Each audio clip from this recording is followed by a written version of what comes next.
వచ్చేసరికి ఏపీ జెన్కో, ఇస్కాము, ఈ ట్రాన్స్కోల్ కి చాలా మంది అప్లై చేశారు. సో ఎగ్జామ్స్ డేట్స్ 22 నుంచి 29 వరకు అన్నారు.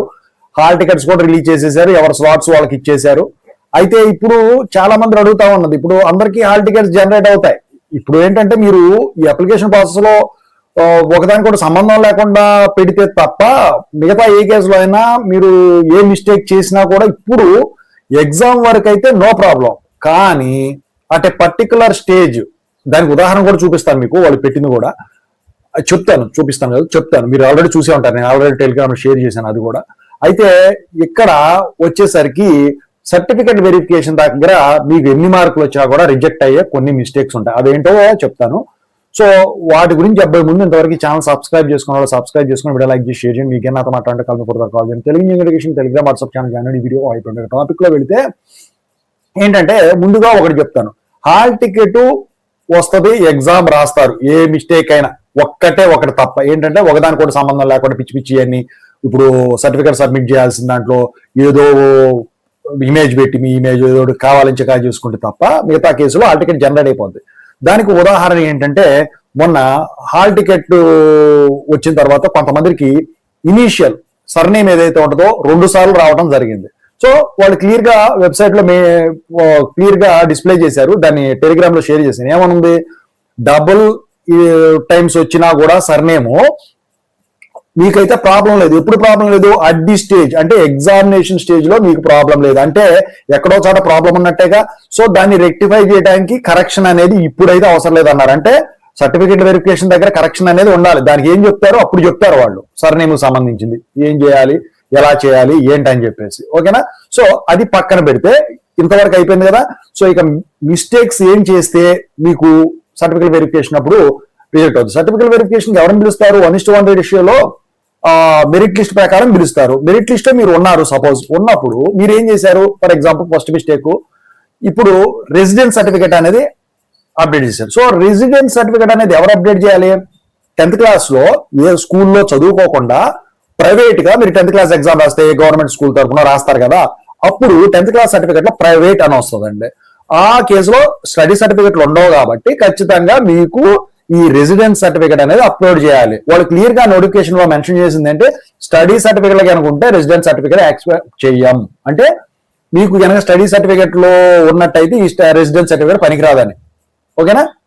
సో అయితే అది ఎలా తెలుస్తుంది స్టడీ సర్టిఫికేట్ ఉందని, రెగ్యులర్ అని ఉందనుకోండి 10th క్లాస్ సర్టిఫికేట్ లో, అప్పుడు మీకు స్టడీ సర్టిఫికేట్ పెట్టాలి. రెసిడెన్స్ సర్టిఫికేట్ పెడితే అట్ ఎనీ స్టేజ్ అంటే సర్టిఫికేట్ వెరిఫికేషన్ అప్పుడు స్క్రూటినైజింగ్ టీము దాన్ని రిజెక్ట్ చేస్తుంది.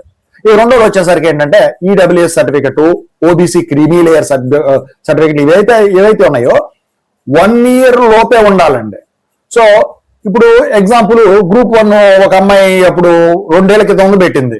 సో అప్పుడు ఏంటంటే ఈడబ్ల్యూఎస్ సర్టిఫికేట్ లేటెస్ట్ అని చెప్పేసి ఇచ్చేవాళ్ళు కాదు.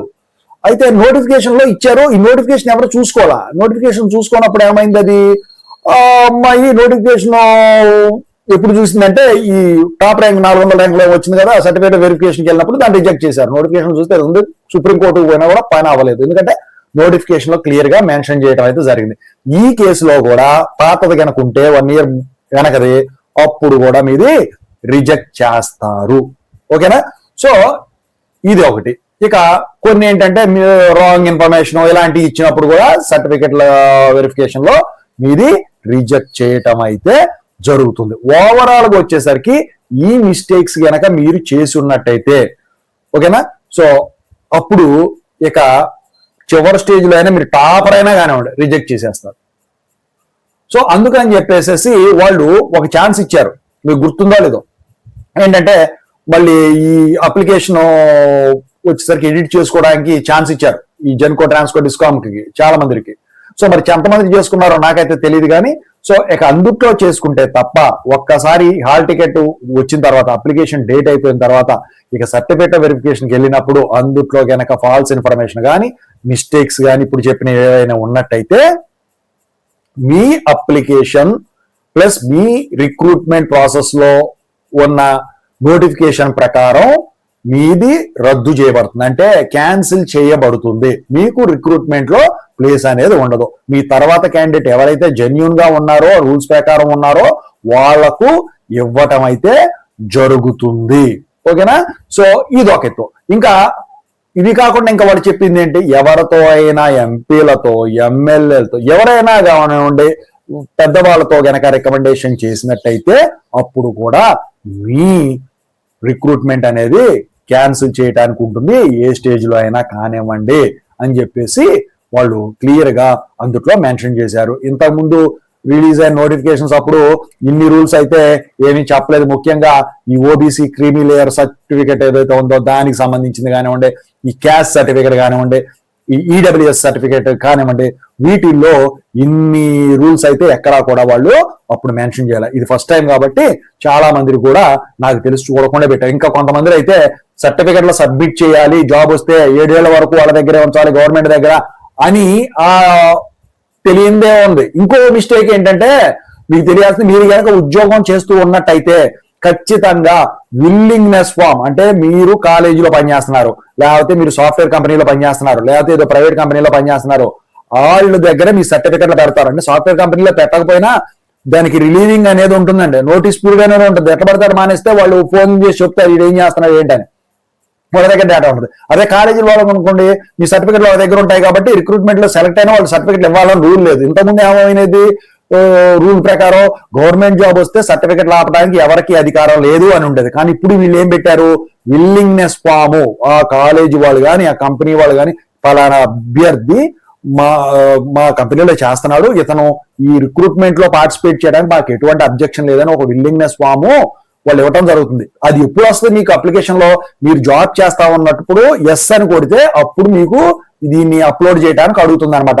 అది గనక చెయ్యనట్టయితే రిక్రూట్మెంట్ టైంకి ఒకవేళ మీ దగ్గర సర్టిఫికెట్లు ఉండి మీరు దొంగలా పోయి జాయిన్ అయినా, ఒకవేళ మీరు చేసే కంపెనీ వాళ్ళు ఒప్పుకోకుండా పోయి జాయిన్ అయితే వాళ్ళకి మీకు మిస్కమ్యూనికేషన్ జరిగితే వాళ్ళు గ్రీవియన్స్ రైట్స్ చేయడానికి ఉంటుందన్నమాట. సో పలానా క్యాండిడేట్ మా దగ్గర పనిచేస్తున్నాడు, మా విల్లింగ్నెస్ లేకుండా మా సర్టిఫికేట్ మా దగ్గర పెట్టిన సర్టిఫికేట్ తీసుకుపోయి మాకు సంబంధం లేకుండా పోయి జాయిన్ అయ్యాడని చెప్పేసి చెప్తారు అనుకోండి. జనరల్ గా ఎవరో చేయరు, లైఫ్ ఎవరో స్పాయిల్ చేయరు, కాకపోతే ఏదో రెమెడీ ఉంటుంది. మామూలుగా అయితే ఎక్కడో బుద్ధి లేని వాళ్ళు అలాంటి పనులు చేస్తారు, ఈ లైఫ్ స్పాయిల్ అనేది. అయితే అట్లాంటి సందర్భాల్లో 100% జరిగేది ఇది. సో అప్పుడు ఇది కూడా మీకు రిజెక్ట్ చేయడానికి ఉంటుంది. సో ఇక్కడ మీకు గుర్తుంచుకోవాల్సింది ఏంటి, 1 రెసిడెన్స్ సర్టిఫికేట్ ది, 2 ఇక OBC creamy layer Anu EWS certificate the, 3 వచ్చేసరికి అంటే విల్లింగ్నెస్ ఫామ్. ఈ 3 ఖచ్చితంగా అయితే చాలా జాగ్రత్తగా అప్లోడ్ చేయాల్సినవి. మిగతా అన్ని కూడా పాత పద్ధతుల్లోనే ఉన్నాయండి. ఇంకోటి ఏంటంటే మీరు first language, second language, 10th ఇంటర్లో వాటిలో ఉన్నాయి కదా, సో అవి కూడా కరెక్ట్ గా మెన్షన్ చేయాలి మీరు. ఓకేనా? అదండి. Thank you so much.